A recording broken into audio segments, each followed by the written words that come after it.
buenas noches. Muchísimas gracias, estimados participantes, por estar presentes el día de hoy para poder dar inicio a una masterclass del cual nos sentimos muy honrados de tener la presencia de un docente de alta calidad, de muchísima experiencia, que les va a estar compartiendo el día de hoy a cada uno de ustedes la larga trayectoria profesional que ha adquirido a través de los años de servicio, a través de su profesión, ¿no? Entonces, el día de hoy tenemos eh, esta oportunidad de brindarles a cada uno de ustedes, junto a la Universidad Nacional Siglo XX y el Grupo Corporativo STAM, la masterclass que titulada Comparación de las adquisiciones realizadas con normativa nacional y bajo normativas BID, vamos a presenciar a través de los siguientes minutos, ¿no? Del mismo modo, por favor, las personas que aquí también ya están presentes y saludamos también, que están inscritos a nuestro diplomado en gestión y administración de proyectos de inversión pública y financiamiento externo, van a poder adquirir ya el día de mañana la correspondiente certificación por 25 horas académicas. Al culminar, ¿no?, esta masterclass, automáticamente nuestros inscritos van a tener esa certificación. Cada uno de ustedes, con la persona que ha sido la que les ha enviado el link correspondiente para esta masterclass, les va a brindar a las futuras personas que se quieran inscribir el link para que puedan también adjuntarse a estas personas que se van a certificar con la masterclass que vamos a tener el día de hoy, ¿no? Entonces voy a presentar, agradeciendo también que haya aceptado la invitación del Grupo Corporativo SAM y la Universidad Nacional Siglo XX, al Magíster Luis Rodrigo Tapia Torres, especialista en adquisiciones bajo normativa BID. Actualmente está trabajando y ejerciendo su profesión acá. Es por ello que también es muy importante que todo lo que vamos a presenciar en la masterclass del día de hoy se lleve con las normativas actuales, ¿no?, del año 2025. Responsable de adquisiciones y contrataciones, Instituto Nacional de Estadística, Financiamiento BID, especialista en adquisiciones del Ministerio de Salud y también del Ministerio de Obras Públicas. Muchísimas gracias, docente, por estar el día de hoy. Le dejo en la sala para que pueda compartir su experiencia junto a cada uno de los estudiantes, y la grabación del día de hoy también va a estar siendo enviada a cada uno de ustedes para que lo puedan tener en su biblioteca. Muchísimas gracias, docente. Adelante, por favor. Muy bien, buenas noches. Sí, buenas noches. Sí, buenas noches. ¿Me escuchan, verdad? Sí, docente, ¿Se me ¿se le escucha? Perfecto. Bueno, buenas noches. Es un gusto participar de esta masterclass. He sido invitado y, por supuesto, he aceptado esta invitación con mucho gusto para un poco compartir mi experiencia y, bueno, darles un panorama general sobre el tema de adquisiciones y contrataciones bajo normativa BID, haciendo una pequeña comparación con la normativa nacional. Seguramente muchos de ustedes tienen una formación administrativa, seguramente muchos están trabajando en el área pública, y seguramente por esto es que también forman parte de esta masterclass. He preparado una pequeña exposición y que me gustaría compartirla para que podamos tener un mejor panorama. Permítame un segundo.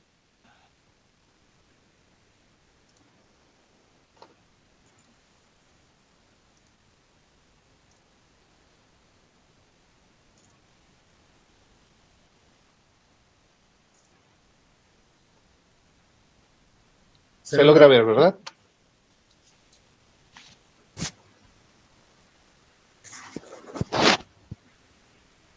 ¿Aló? Se logra ver, ¿verdad? Sí, docente, se puede apreciar las diapositivas. Ok. Bueno, en esta masterclass, como les había comentado, es una comparación de las adquisiciones realizadas con normativa nacional y estas mismas adquisiciones bajo normativa BID. Primero, para no deslindarnos un poquito de todo lo que es el control del estatal, Primero es bueno conocer y tener un panorama general de toda esta regulación de las adquisiciones y contrataciones. En ese sentido, el Estado Plurinacional de Bolivia, al mismo tiempo que cualquier otro Estado, regula y establece ciertas leyes, y una de ellas es justamente la Ley 1178. Esta ley está dirigida a la administración y control gubernamental. Por tanto, regula los sistemas de administración y de control de los recursos del Estado para programar, organizar, ejecutar, controlar y la captación del uso eficaz y eficiente de los recursos públicos. Seguramente muchos de ustedes tienen conocimiento de esta ley a nivel universitario y seguramente en sus profesiones. Básicamente, esta ley establece varios subsistemas que tienen un enfoque bastante administrativo y bastante lógico. Por un lado, se debe organizar, programar y organizar las actividades dentro de cualquier institución pública. Por el otro lado, se tiene que ejecutar y finalmente hacer un pequeño control de lo que se ha realizado. En ese sentido, la Ley 1178 tiene los subsistemas de programación de operaciones, la organización administrativa, de presupuesto, que como les había comentado, es básicamente la programación y organización de actividades. Quiere decir que estos subsistemas se enfocan en que los objetivos y planes estratégicos, también la programación de operaciones y todo lo que tiene que ver con los recursos financieros estén debidamente ordenados, no exista una duplicidad, no existan duplicidad en funciones y mucho menos en el logro de objetivos a nivel ministerial. Entonces, de esta forma, el Estado hace una programación y una organización de todos sus ministerios, de sus actividades y, por supuesto, de los recursos que van a ir captando. Por el otro lado, la Ley 1178 también establece ciertos subsistemas para la ejecución de las actividades. Están en la administración de personal, la administración de bienes y servicios, tesorería, crédito público y contabilidad integrada. De la misma forma, esta ejecución de actividades, como bien dice su nombre, está dirigido a organizar y tener ciertos lineamientos en el tema de personal, de bienes y servicios, crédito público y contabilidad. Lógicamente, a nosotros nos infiere más el tema de la administración de bienes y servicios, que ese es el tema que vamos a tocar básicamente hoy. Finalmente, los subsistemas de control serían el control gubernamental, que está integrado básicamente por un control interno y un control externo. A esto se refiere el establecimiento de diversas controles que hace los diferentes ministerios a través de sus auditorías internas, y el control externo posterior, que es básicamente lo que se establece en algunos créditos. Y en este caso, por ejemplo, el Banco Interamericano, el BID, establece una auditoría externa que está enfocada básicamente en el control y en la aplicación de sus normas.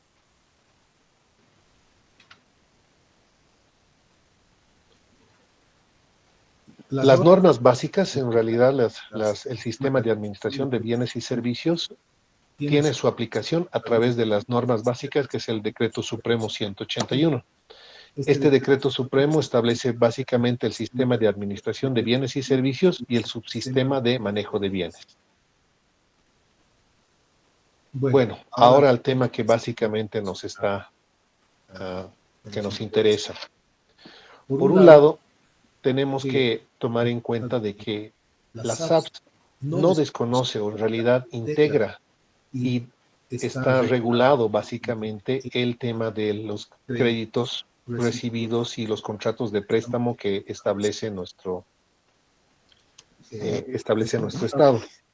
Entonces, en ese sentido, se tiene que tomar en cuenta que la SAPS, dentro de sus normas básicas, en el artículo 17, indica claramente el tema de los convenios de financiamiento externo. Y por esto indica que cuando las contrataciones públicas sean realizadas en el marco de convenios de financiamiento externo, se regularán por la normativa y procedimientos establecidos en las presentes normas básicas, salvo lo expresamente previsto en dichos convenios. Esto es muy importante tomar en cuenta, porque si bien la normativa del Banco Interamericano o la normativa de Fomplata o tal vez del Banco Mundial establecen ciertos lineamientos para el manejo de sus recursos, estos lineamientos no son tan específicos y no incluyen todo el detalle que básicamente podemos encontrar dentro de nuestra normativa nacional, las compras nacionales. Por eso es que este artículo nos aclara de que todo lo que no sea explícitamente indicado en las normas del financiador deberían ser cubiertas con las actividades y con los controles que se establece en nuestra norma nacional. Por el otro lado, hay que tomar en cuenta de que los contratos de préstamo que están suscritos por el Estado Plurinacional de Bolivia tienen un marco de ley especial. ¿A qué me refiero con esto? De que al momento de que nosotros tenemos un contrato de préstamo suscrito con algún financiador, se establece un convenio, una norma específica, un contrato de préstamo específico. Y este contrato de específico está considerado como una norma especial. Y por eso es de que este contrato de préstamo debe estar aplicado en el 100%, es decir, las normas y los procedimientos que tienen nuestros financiadores deben ser aplicados al 100%. Y todo lo que no esté especificado en estas normas pueden ser cubiertos con las actividades que están descritas dentro de nuestra norma nacional. Ahora bien, las características de estos proyectos con financiamiento externo son algunas características bastante importantes. Por un lado, existe la temporalidad de estos convenios. Los contratos de préstamo tienen un tiempo límite para su aplicación. Es por eso de que cuentan con una normativa especial que está dirigida a impulsar y a mejorar la eficiencia y la eficacia de todas las contrataciones que realicemos. También existe una autonomía en la ejecución. Esta como proyecto de inversión, debido a que se necesita hacer una ejecución eficiente, eficaz de sus recursos. Por lo general, todos los contratos de préstamo establecen la implementación de una unidad ejecutora. ¿A qué nos referimos con esta unidad ejecutora? Como seguramente muchos de ustedes conocerán, los ministerios cuentan, obviamente, con una unidad administrativa, una unidad legal, una unidad de inventario, una unidad de manejo de recursos. Cuando se establece un contrato de préstamo, cuando se lo firma, estos financiadores requieren el establecimiento de una unidad ejecutora, es decir, personas que específicamente se dediquen a la ejecución del proyecto y estén contratadas al 100% y sean conocedoras de sus políticas y de sus condiciones y de sus documentos. En este sentido, ellos se aseguran de que sus recursos sean ejecutados de la mejor forma y lo más eficientemente posible.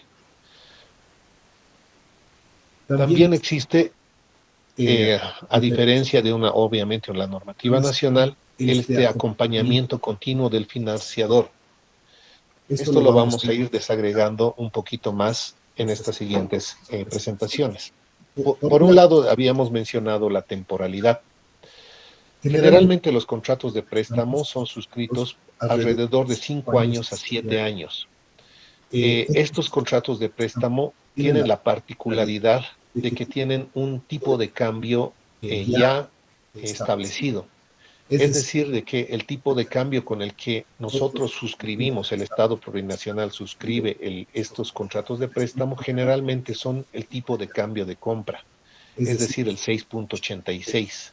Con ese tipo de cambio, el Estado Plurinacional hace este contrato de préstamo, puesto que nos llega a los recursos seguramente en moneda generalmente estadounidense. Ahora, otro aspecto importante con el tema de la temporalidad es de que El contrato de préstamo, como cualquier otro préstamo que uno puede realizarse, vamos a tomar el ejemplo de un banco. Cuando una persona se hace un préstamo de un banco, pues este banco, como todos, tienen ciertos intereses que uno le demanda pagar. No solamente el préstamo en dinero que se le ha hecho, sino existe en interés. Es exactamente lo mismo que pasa con los contratos de préstamo a nivel estatal.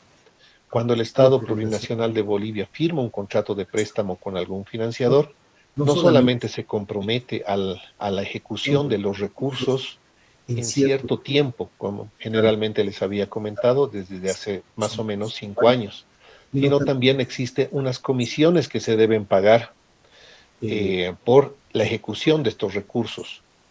Estas comisiones son previstas dentro del contrato de préstamo. Sin embargo, hay que tomar en cuenta de que una vez de que algún ejecutor, algún ministerio, por alguna razón no logre ejecutar estos contratos de préstamo dentro de los 5 años o del periodo que se haya establecido inicialmente, se van a empezar a cobrar nuevas comisiones por este tiempo adicional que se está incrementando. Entonces, esto es un factor importante que se debe tomar en cuenta y por eso esta es la razón de que los contratos de préstamo tienen esta cierta celeridad e importancia en su ejecución.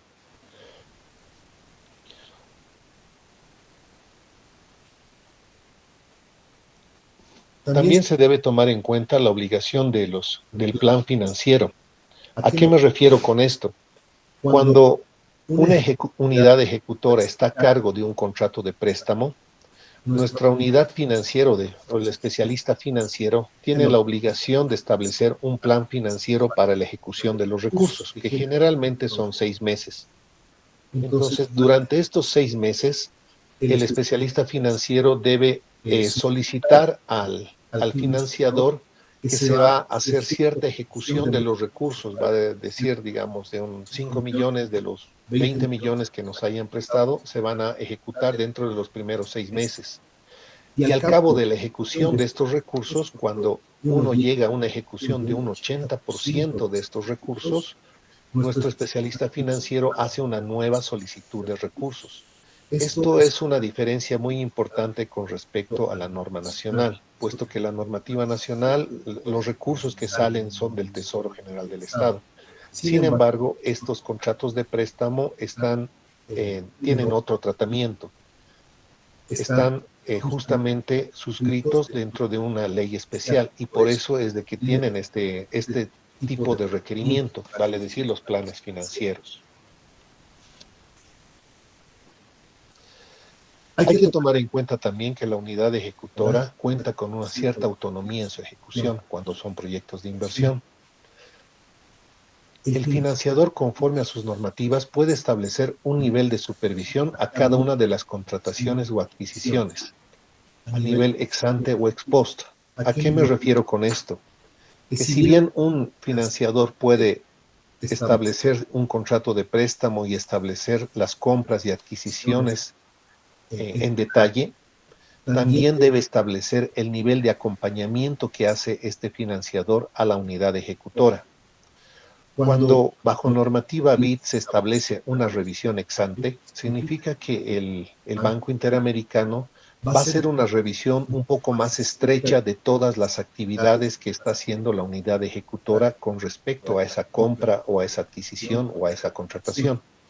El término ex ante básicamente se reduce a decir que cuando una unidad ejecutora va a tomar alguna decisión importante dentro del proceso de contratación, debe consultar a la unidad, al financiador, para ver si es que está de acuerdo con la decisión que se está tomando.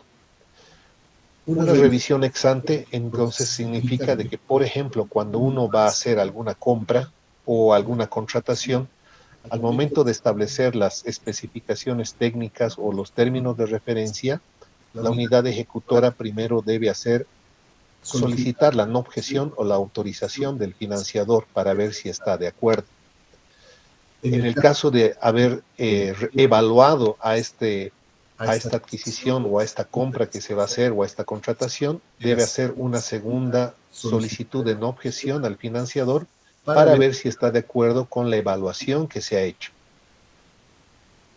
En caso de que se haya suscrito contrato o se haya comprado y se requiera hacer un contrato modificatorio, esta revisión ex ante demanda a la unidad ejecutora que también se haga una nueva solicitud de no objeción.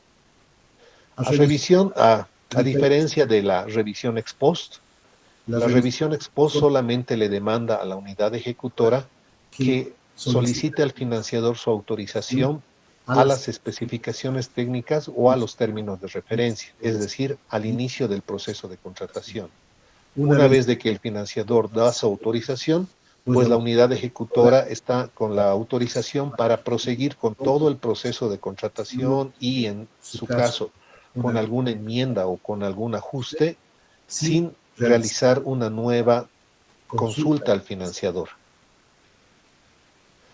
Otra gran diferencia con respecto a estos procesos de contratación es de que las unidades ejecutoras y el contrato de préstamo es considerado un proyecto de inversión y por tanto tiene la posibilidad de firmar contratos plurianuales. Seguramente algunos de ustedes o tal vez muchos están familiarizados con la normativa nacional. La normativa nacional tiene la particularidad de que no suele hacer contratos plurianuales. Uno no puede suscribir contratos el 2025, por ejemplo, a mediados del 2025, y indicar de que va a terminar al 2026 la contratación de un consultor, por ejemplo. ¿Por qué se hace esto? Porque generalmente la planificación de nuestras actividades a nivel estatal son anuales. Y esta programación, los POAs que se establecen en cada ministerio son fijados anualmente y son establecidos anualmente. Entonces, por lo general, las contrataciones que se realizan bajo normativa nacional terminan al 31 de diciembre y salvo las que son recurrentes, pero por lo general las contrataciones del personal terminan al 31 de diciembre para poder hacer o suscribir adendas a finales de diciembre para el 2026.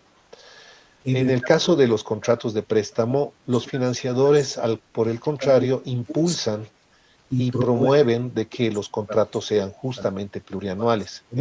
¿Por qué es esto? Justamente porque la ejecución de la unidad ejecutora está respaldada dentro de un contrato de préstamo. Y obviamente este contrato de préstamo está garantizando la existencia de ciertos recursos. Al tener esta existencia de ciertos recursos, pues no existe una obviedad o no existe un óbice para poder actuar con contratos plurianuales. Con respecto a la conformación de la unidad ejecutora también existen ciertas diferencias. O bueno, de hecho, la unidad ejecutora ya se constituye en una diferencia importante, puesto que esta unidad ejecutora, por lo general, está supervisada su contratación por el financiador. Es decir, cuando uno contrata al especialista en adquisiciones, el financiero, el que se va a hacer cargo de la contabilidad, el mismo coordinador, el especialista legal y algunos especialistas técnicos a nivel, tal vez ingeniero civil o arquitectos, dependiendo del proyecto en sí, el financiador hace una revisión ex ante a la contratación de estos profesionales. Por esto les había comentado de que es para ellos tan importante establecer una unidad ejecutora con personal que tenga experiencia dentro de su normativa, de modo que garantice la celeridad y la obligatoriedad en la ejecución de toda su normativa y toda la documentación que ellos manejan. La unidad ejecutora también debe contar con experiencia probada en manejo de recursos con financiamiento externo y su contratación es autorizada por el financiador, justamente por eso. Se tiene que tomar en cuenta que algunas unidades ejecutoras son descentralizadas y otras son desconcentradas. La diferencia básica es que la unidad descentralizada tiene una personalidad jurídica y una autonomía administrativa y maneja recursos propios. Básicamente, estas unidades ejecutoras no necesitan realizar consultas al ministerio del cual dependan. La unidad ejecutora en su unidad legal, administrativa, administrativa, financiera, adquisiciones, se maneja prácticamente sola, suscribe los contratos y obviamente tiene toda la obligatoriedad de responder ante la justicia, bueno, ante la auditoría interna y externa de una manera justamente al 100% de responsabilidad bajo las decisiones que se están tomando. Por el otro lado, la unidad desconcentrada, que pudiera ser, forma parte de la estructura del ministerio, pero tiene cierta autonomía para ejecutar funciones técnico-operativas, pero tiene un nivel un poquito más dependiente del ministerio. Entonces, estas unidades ejecutoras, dependiendo del ministerio al cual dependan, van a ser, por un lado, desconcentradas o por el otro lado, descentralizadas. Con respecto al acompañamiento continuo del financiador, ya les había comentado el tema de la revisión ex ante y ex post. Es importante que ustedes también sepan de que las contrataciones, cuando una unidad ejecutora se establece y comienza un contrato de préstamo, generalmente el financiador solicita que todas las compras sean realizadas bajo una revisión ex ante. De esta forma, los financiadores se aseguran de que las decisiones y los informes y los respaldos que está contando la unidad ejecutora son suficientes y son puestos a consideración del financiador para asegurarse la experiencia de los que están conformando la unidad ejecutora. Una vez de que estas personas y toda su experiencia ha sido probada y han sido revisados estos procesos, los financiadores se tienden a solicitar de que algunas compras sean realizadas bajo una revisión ex post, es decir, que ya no necesitan tanta supervisión. Generalmente las compras internacionales y las compras mayores, grandes, suelen ser y van a ser siempre con una revisión ex ante. Sin embargo, las compras con revisión ex post pudieran ser compras más de gastos operativos o personal que no sea tan importante para la ejecución de los recursos. Las no objeciones a las especificaciones técnicas y los términos de referencia son una característica importante de los contratos de préstamo. Como les había comentado, los financiadores aseguran su supervisión a través de la emisión de no objeciones o de autorizaciones expresas a proseguir o a estar de acuerdo con las decisiones que ha tomado la unidad ejecutora.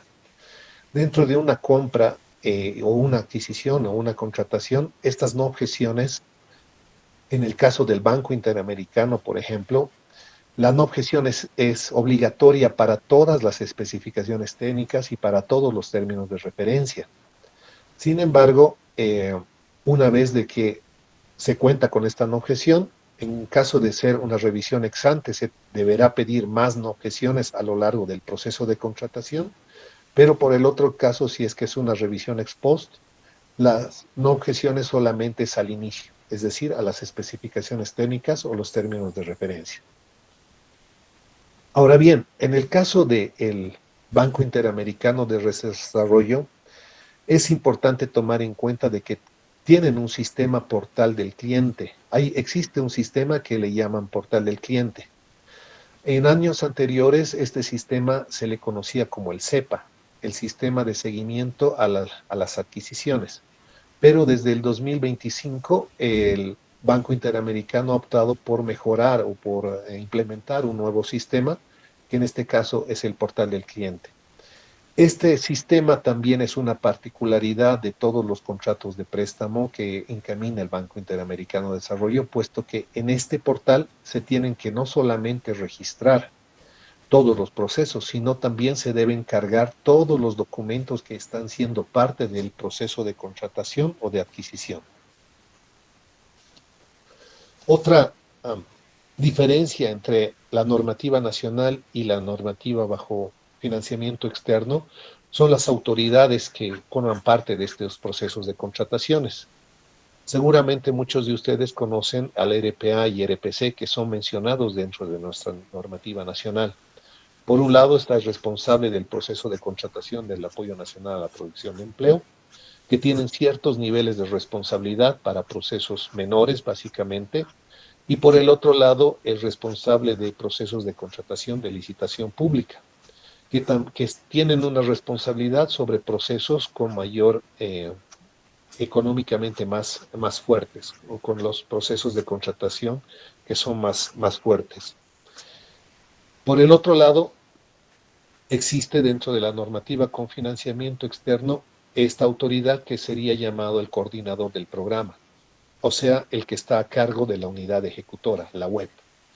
Este coordinador generalmente es el que está a cargo de firmar todos los procesos de contratación, ya sean menores, de montos menores, o ya sean de montos mayores. De esta forma, los ejecutores minimizan el tema administrativo y encaminan todos los procesos a través de un coordinador que está a cargo de la autorización de estos procesos. Ahora veremos un poquito justamente con el tema de los montos. Por un lado, la normativa nacional en la ley establecen ciertos montos que llamamos contratación menor, que pueden ser de $1 a 50,000. Los procesos AMPE, que son de 50,000 a 1,000,000 de bolivianos. La licitación pública de 1,000,000, mayor a 1,000,000 de bolivianos. Y bueno, establecen los otros procesos excepcionales, como, bueno, diferenciados, como ser la contratación por excepción, la contratación por desastres o emergencias, o la contratación directa de bienes y servicios. Sin embargo, la normativa externa, por ejemplo, en el Banco Interamericano de Desarrollo, establecen otros montos y otros límites para los procesos de contratación y de adquisición. De esta forma, por ejemplo, menciona que las licitaciones públicas internacionales van a ser de 3,000 millones en adelante cuando se refiere a obras. 3,000 de la licitación pública nacional, y la comparación de precios también tienen sus límites establecidos. Por el otro lado, en la compra de bienes y servicios se establecen ciertos límites. Se tiene que tomar en cuenta de que todos estos montos son en dólares americanos. Ahora bien, vamos a hacer una pequeña comparación dentro del flujo de una contratación a nivel con norma nacional y una contratación con la normativa externa. Bueno, me gustaría saber si hasta al momento me van siguiendo, si tienen alguna consulta antes de iniciar con esta fase.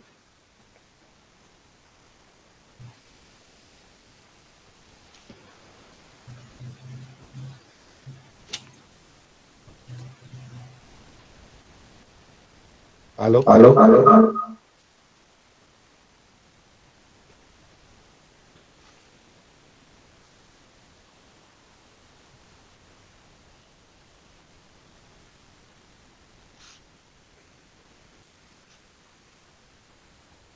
¿Nadie tiene alguna consulta? ¿Proseguimos?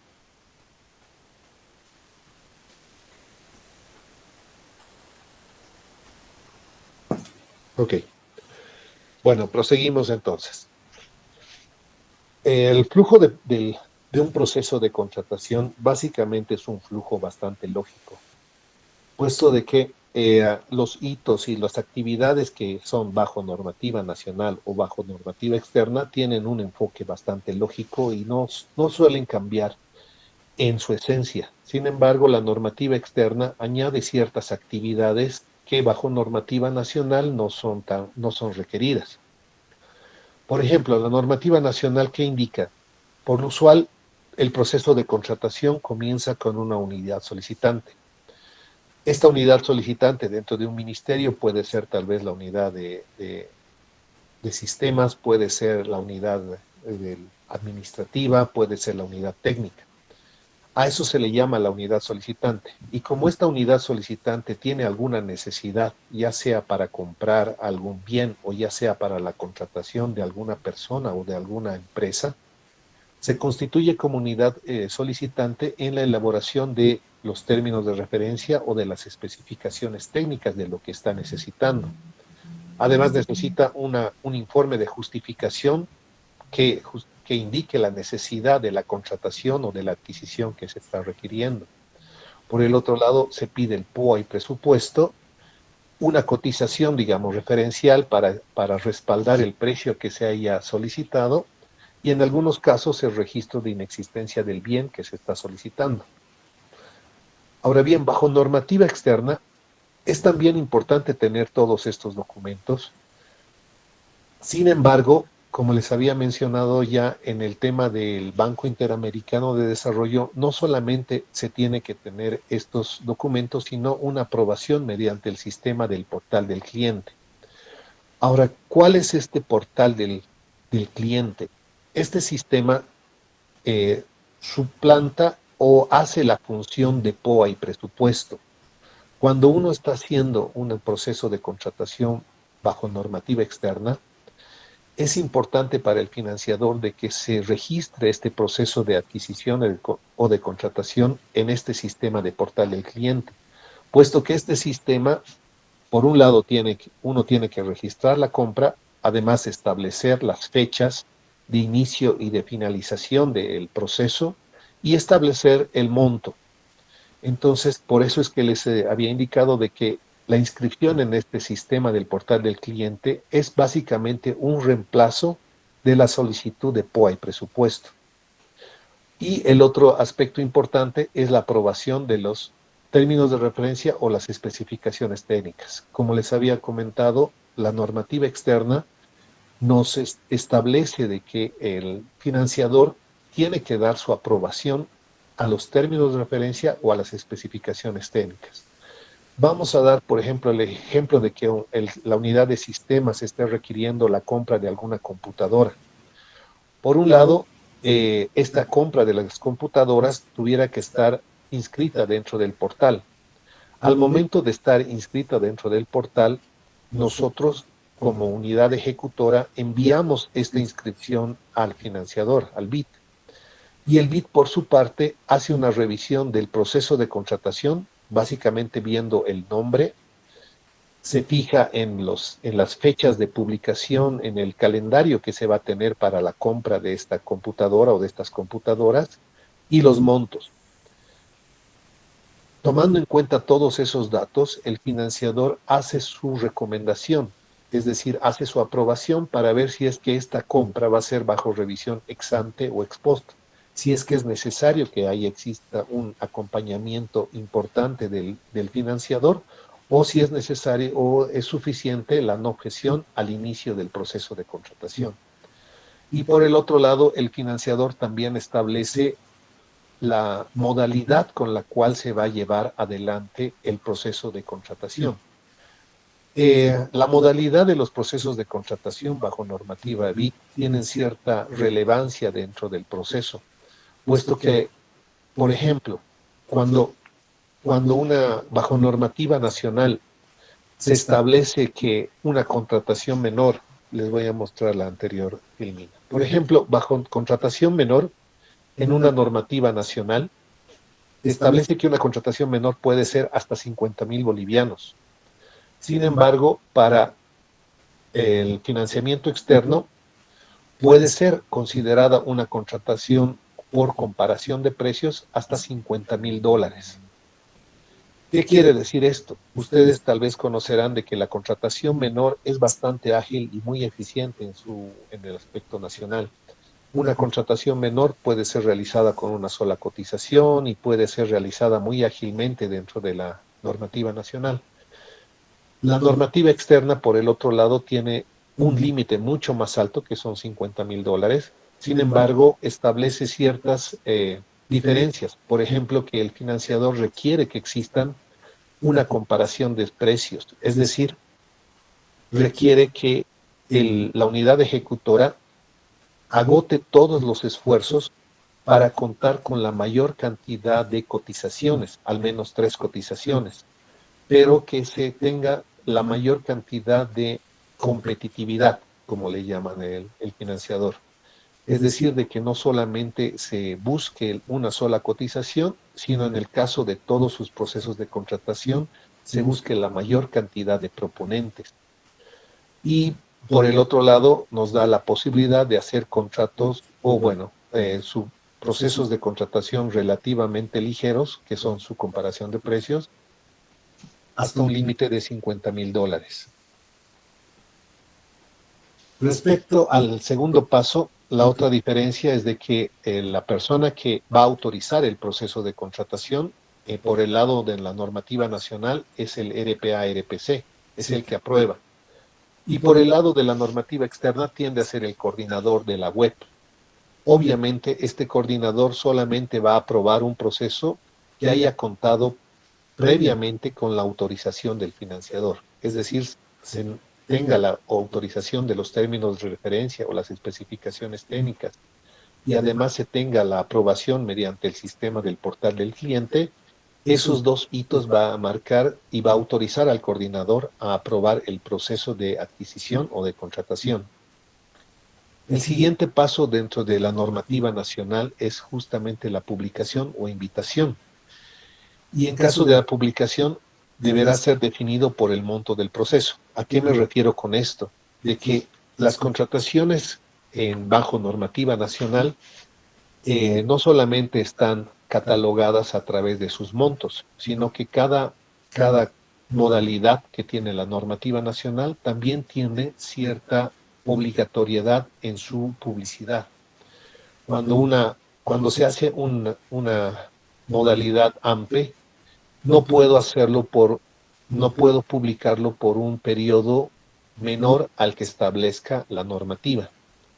Cada uno de estos niveles tiene cierta cantidad mínima de publicidad dentro del SICOES. En cambio, a diferencia de la normativa externa, se establece el tema de flexibilidad.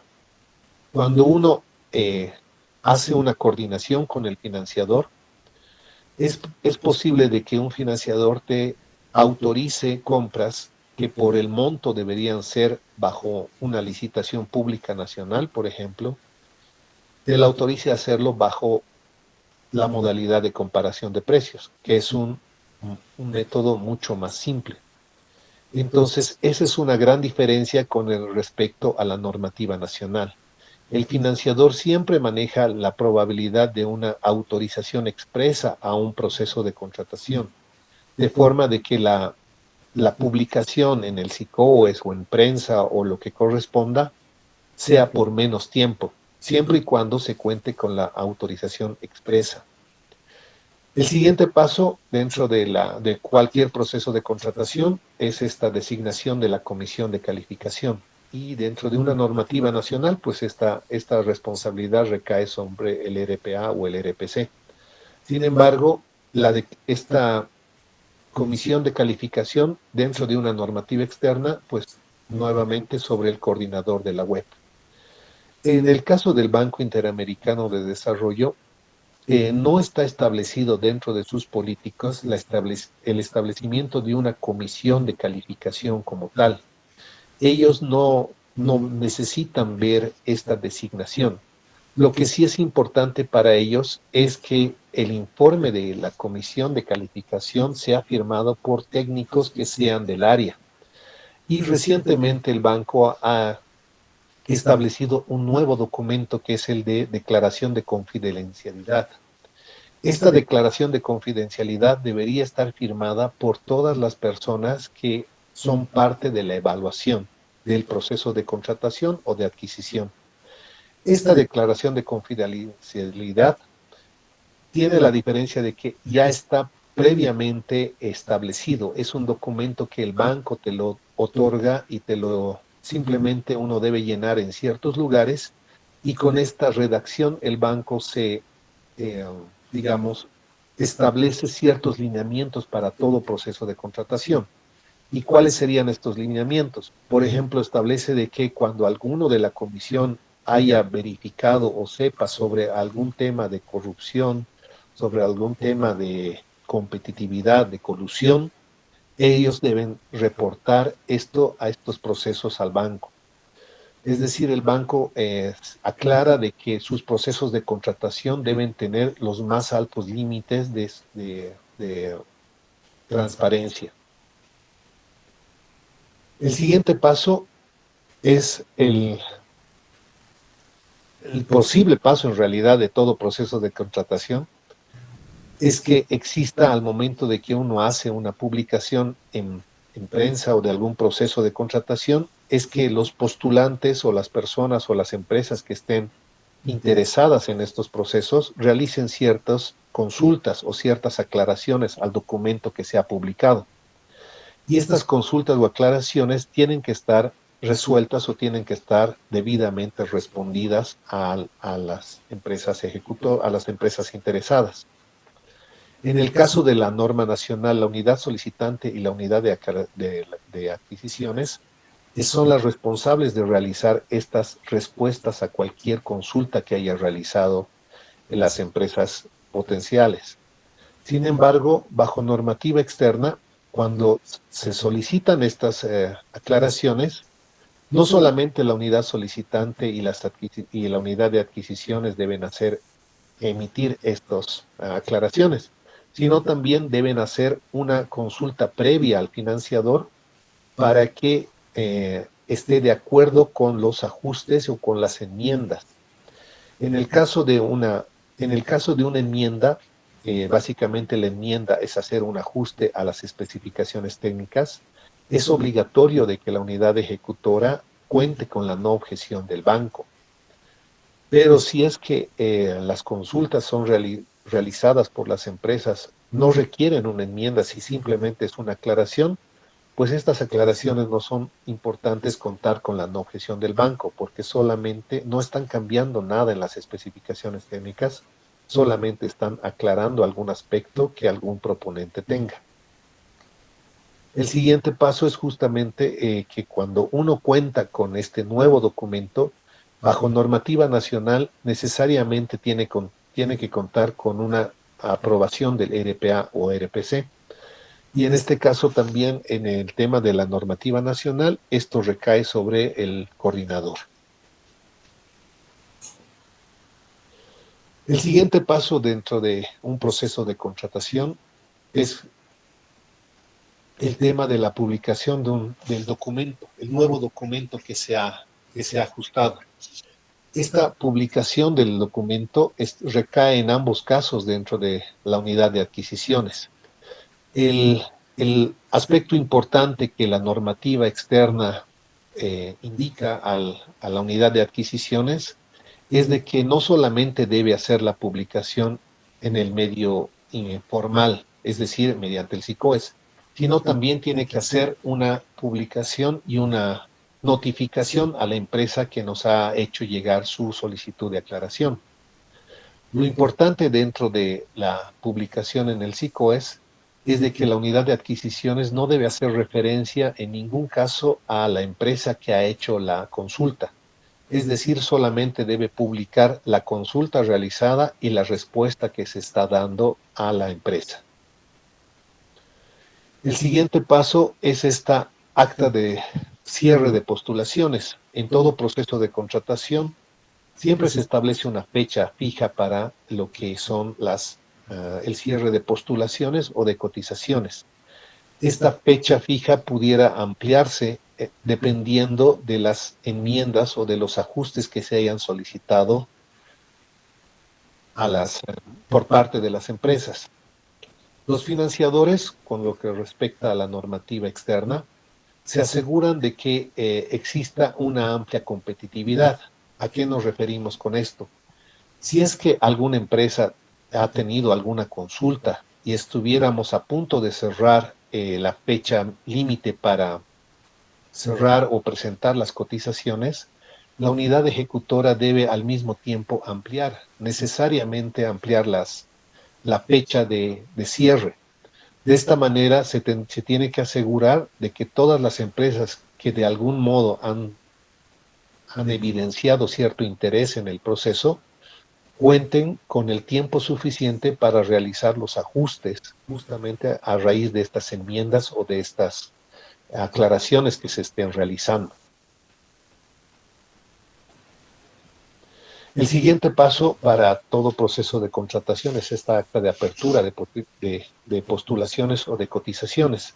Estas actas de apertura lógicamente están en acompañamiento de la comisión de calificación que debe hacer la recepción de las cotizaciones o de las postulaciones que hayan recibido, y en ambos casos, en ambos recae la responsabilidad, es decir, la unidad de adquisiciones al momento de hacer el cierre de la recepción de las postulaciones o de las cotizaciones, entrega todos los documentos que se han recepcionado a la comisión de calificación para que realicen una apertura de los sobres.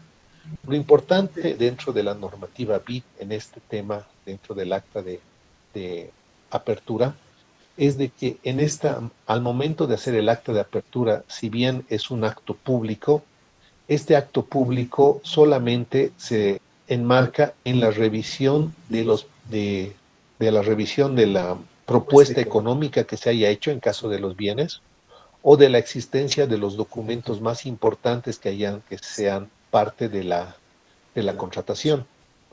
En este acto de apertura, en ningún caso la comisión de calificación debe emitir algún criterio anticipado, mucho menos el área de adquisiciones. Solamente es un acto para verificar cuáles son las empresas que han presentado sus cotizaciones y los montos a los cuales están compitiendo. Dentro de la normativa nacional, en el siguiente paso, que sería la comisión de calificación, en el tema de la elaboración del informe de la comisión de calificación, es que la normativa nacional es bastante tajante, es bastante específica. ¿A qué me refiero con esto? Que bajo normativa nacional es muy fácil o muy frecuente de que la comisión de calificación descarte ciertas cotizaciones o ciertas propuestas cuando exista alguna información que no sea exacta o algún documento que tal vez no se haya presentado.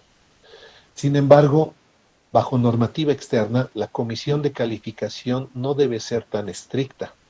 Justamente por eso es de que el financiador se encarga de que la unidad ejecutora sepa sobre su normativa. Y la normativa del BID, por ejemplo, establece de que la comisión de calificación está autorizada para hacer todas las solicitudes de aclaraciones técnicas o inclusive aclaraciones al precio ofertado. ¿A qué me refiero con esto? De que si es que alguna empresa ha enviado alguna propuesta y por algún motivo ha omitido tal vez la presentación de su NIT o la presentación de su acta de constitución de empresa, la empresa o la unidad, el informe de la comisión de calificación pudiera solicitar que la empresa envíe este documento. Las comisiones de calificación están autorizadas para solicitar todo tipo de información histórica. ¿A qué se refiere con esta información histórica? Es aquella información que se entiende que ya existe, que por algún motivo pudiera no haber sido parte del sobre, pero se entiende de que ya existe esta documentación y que no es una complementación o una modificación a su propuesta. Simplemente es para corroborar algún dato que la empresa ha mencionado dentro de su propuesta. Del mismo modo, la comisión de calificación dentro de una normativa externa puede solicitar ajustes al precio. ¿A qué me refiero? Que, por ejemplo, algunas empresas pudieran hacer algún mal cálculo dentro de sus precios unitarios y dentro de su precio total. Bajo normativa nacional, al tener esta inconsistencia, generalmente la comisión de calificación solicita declarar la propuesta nula, que no tiene ningún valor a raíz de la inconsistencia en estas multiplicaciones. Sin embargo, bajo normativa externa existe la posibilidad de hacer ciertos ajustes, o bueno, hacer ajustes y solicitar a la empresa de que esté de acuerdo con los ajustes realizados. Para realizar estos ajustes, la normativa externa, sobre todo del BID, tiene todo un procedimiento bien establecido. Y sobre ese procedimiento se puede solicitar algún ajuste a la propuesta económica realizada por la empresa, presentada por la empresa. Entonces, en ese sentido, quería aclararles, como ustedes podrán ver, de que bajo normativa externa, en este caso del BID exactamente, el financiador te autoriza a hacer muchos esfuerzos para que el proceso de contratación no caiga. Bajo normativa BID, declarar un proceso de contratación desierto o nulo tendría que ser bajo razones muy específicas y muy importantes. Generalmente el financiador hace una evaluación en el tema económico y de tiempo, porque siempre se debe tomar en cuenta de que un nuevo proceso de contratación es una nueva demora del bien o de la contratación del personal que se está solicitando. Y por eso es de que ellos promulgan e impulsan de que la comisión de calificación tenga la posibilidad de flexibilizar muchos aspectos que son llamados no sustanciales. Cuando la comisión de calificación hace una evaluación, tiene que tomar siempre presente de cuáles son los aspectos sustanciales de lo que se está comprando. Por ejemplo, en el tema de una computadora o de una impresora o lo que sea, pues existen, en el caso de que existan varias propuestas, la comisión de calificación está en la obligación de, en primer lugar, revisar cuáles son las propuestas que están cumpliendo con absolutamente todo lo solicitado. En el caso de contar con estas empresas, se empieza a verificar cuál es la empresa con el menor precio que ha propuesto. En ese sentido, la comisión de calificación identifica la empresa que ha ofertado absolutamente todo lo que hemos requerido y tiene el precio ofertado más bajo, empieza por la calificación de esta cotización, puesto que generalmente es la empresa que debería ser la ganadora. Sin embargo, cuando existe bajo normativa BID empresas que ninguna ha cumplido a cabalidad con todo lo solicitado, la comisión de calificación tiene la tarea de verificar o de hacer un análisis técnico para establecer cuál de las empresas es la que más se ha acercado o la que ha ofertado alguna propuesta que pudiera ser la ideal y tal vez algún aspecto que no nos haya presentado pudiera ser tomado en cuenta como un aspecto irrelevante. A eso me refiero con la sustancialidad. La comisión de calificación tiene que, en el caso de ser necesario, buscar la sustancialidad a todo lo que se está comprando o se está contratando. En ese sentido, las comisiones de calificación tienen una importancia muy grande al momento de la evaluación. Y es por eso de que estas comisiones de calificación deberían estar generalmente conformadas por personal de la web, puesto que ellos en teoría, o por lo menos es lo que se sobreentiende, han sido contratados bajo normativa del financiador y han demostrado que tienen las calificaciones y el conocimiento suficiente para hacer este tipo de evaluaciones. El siguiente aspecto dentro de todo proceso de contratación es, bueno, la aprobación o rechazo del informe, que esto recae como responsabilidad del RPA o del RPC bajo una normativa nacional, pero bajo una normativa externa es responsabilidad del coordinador aprobar o rechazar el informe.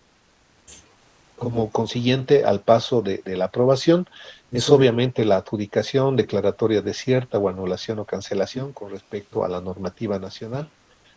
Sin embargo, con respecto al coordinador, pues dentro de una normativa externa, básicamente la normativa BID establece dos situaciones. Una es la de la adjudicación y la otra es de la declaratoria desierta, anulación o cancelación del proceso.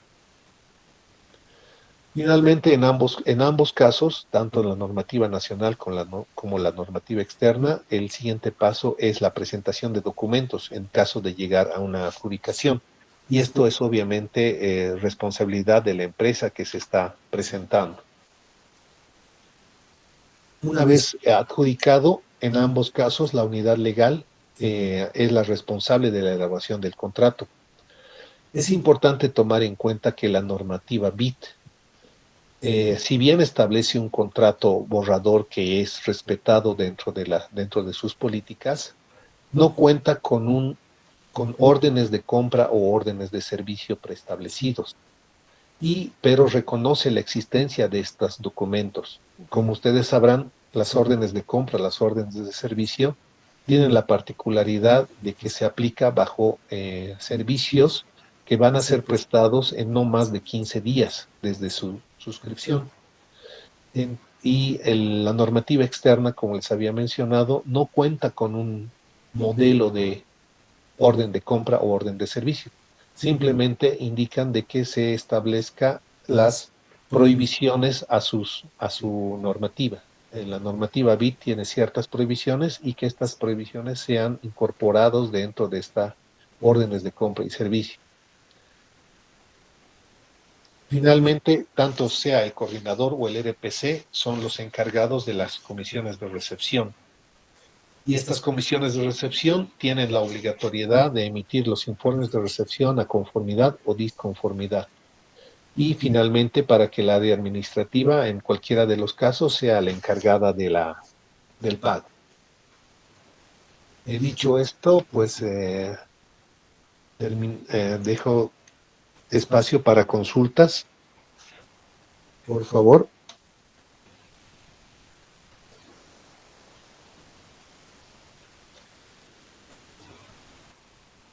Adelante.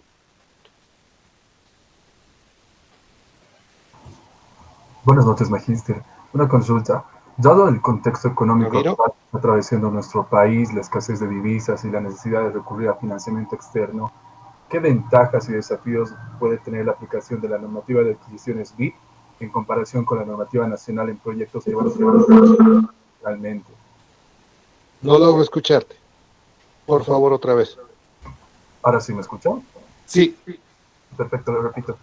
Debido al contexto económico que está atravesando nuestro país, dado la crisis actual, la escasez de divisas, me gustaría preguntarle qué ventajas y desafíos tiene la aplicación de la normativa de adquisición BID en comparación a la normativa nacional en proyectos que van a ser financiados de forma internacional.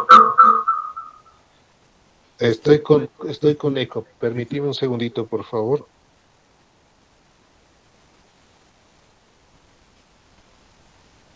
A ver, nuevamente.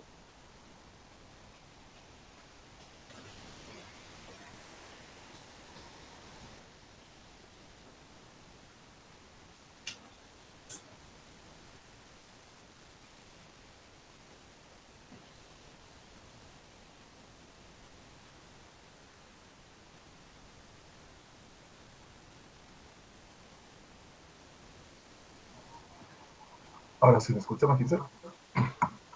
Sí, lo escribiste, ¿verdad? La consulta. Correcto, sí, por favor. Ok. ¿Indicas qué ventaja y desafíos podría tener la aplicación de la normativa de adquisiciones del BID en comparación con la normativa nacional en proyectos financiados internacionalmente? Mira, las ventajas que cuenta el BID y los desafíos de toda unidad ejecutora es básicamente lograr los objetivos. Como les había mencionado hace un momento, los proyectos con financiamiento externo, en este caso del BID, están realizados para llegar a un fin. Cuando se hace un contrato de préstamo, se debe llegar a la conclusión y al logro del objetivo que se está comprometiendo el Estado Plurinacional de Bolivia. Entonces, las ventajas, por un lado, es que la normativa BID es bastante flexible. Uno puede pedir al financiador de que nos dé su autorización para algunas, por ejemplo, algunas evaluaciones que pudieran ser convenientes para el proyecto, pero tal vez no cumple con todas las características que inicialmente habíamos propuesto o habíamos solicitado. Esa es una gran ventaja que tiene esta normativa.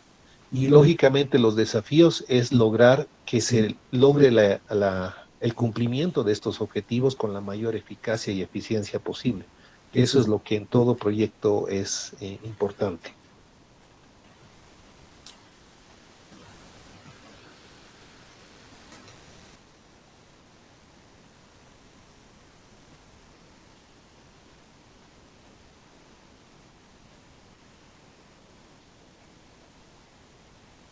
Ok, buenas. Silvia indica si puedo volver a explicar la parte de la sustancialidad. Perfecto. Silvia, es lo siguiente.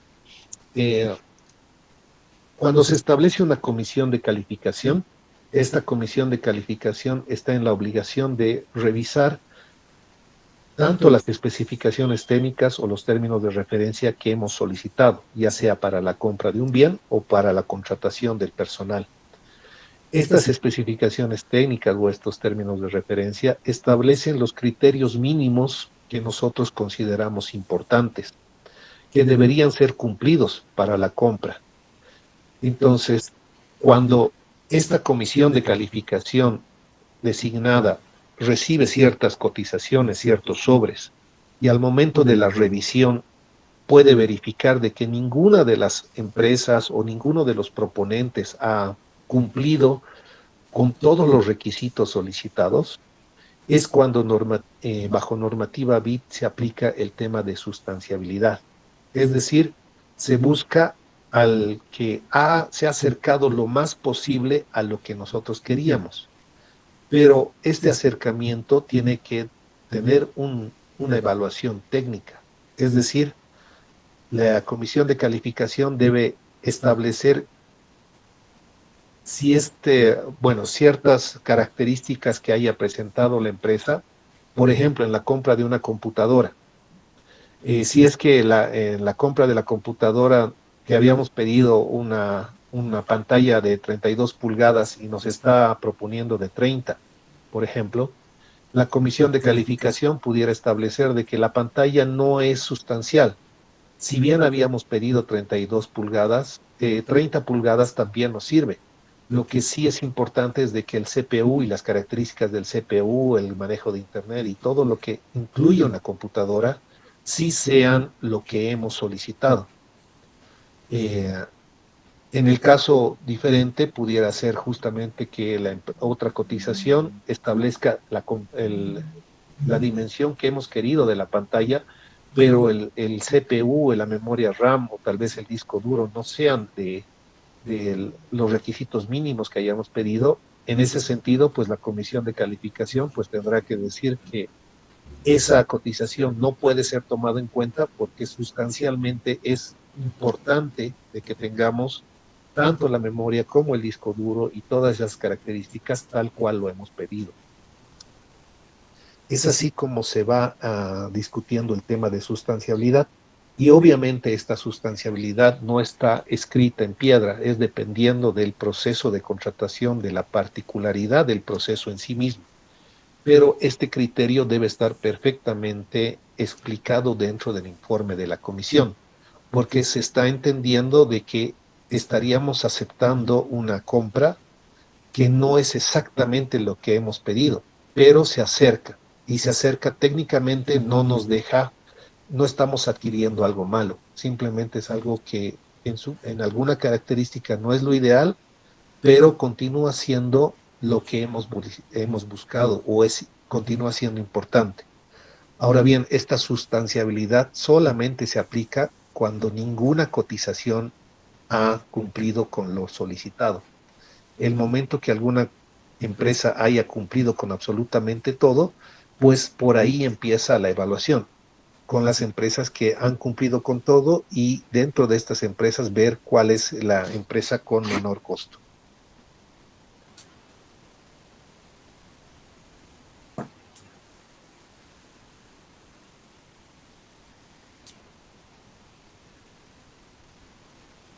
Silvia, nuevamente, ¿verdad? ¿Dónde queda la programación anual de contrataciones en normativa BIT? La programación anual de contrataciones, Silvia, se plasma dentro del portal del cliente, antes llamado SEPA. Como les había comentado, el portal del cliente, que es un sistema, es básicamente donde la unidad de adquisiciones y de presupuesto tiene la obligación de describir todas nuestras contrataciones que se van a realizar, pero no solamente a lo largo del año. Uno puede hacer una programación de contrataciones plurianual. Y estas contrataciones deberían estar dentro del portal del cliente. Este portal del cliente te pide ciertos datos importantes. Por un lado, el proceso en sí que se va a llamar. Por el otro lado, el presupuesto que se estima. Y por el otro lado, las fechas, tanto de inicio como de suscripción de contrato y hasta cuándo requerimos el servicio o el bien. Entonces, dentro de la normativa BIT, la programación anual de contrataciones es reemplazado o está representado por el portal del cliente.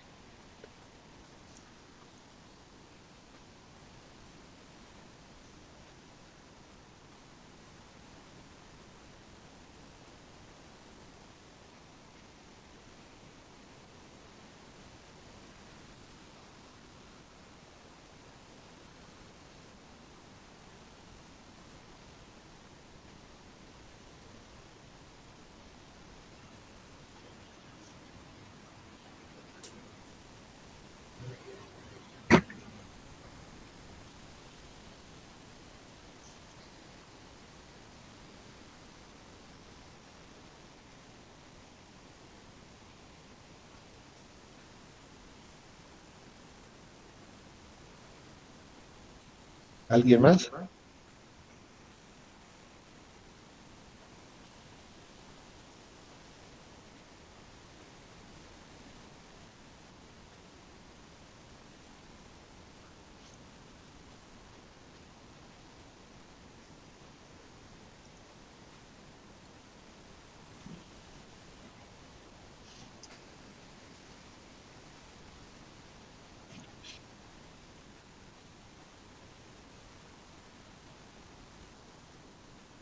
Bueno, al parecer, parece que nadie más tiene alguna consulta.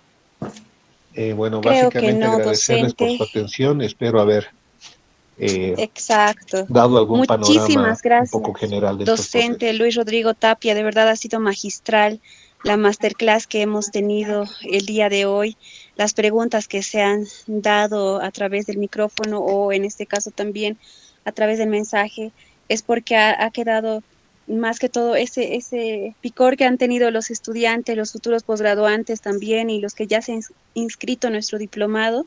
Y es lo que van a tener como avance también dentro del mismo, ¿no?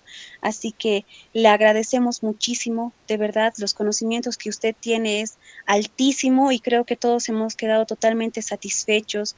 Está quedando en la biblioteca de nuestra Escuela de Negocios ESAM, esta clase magistral que hemos tenido el día de hoy. Magister, de verdad, muchísimas gracias por el tiempo que ha brindado el día de hoy a nuestros estudiantes.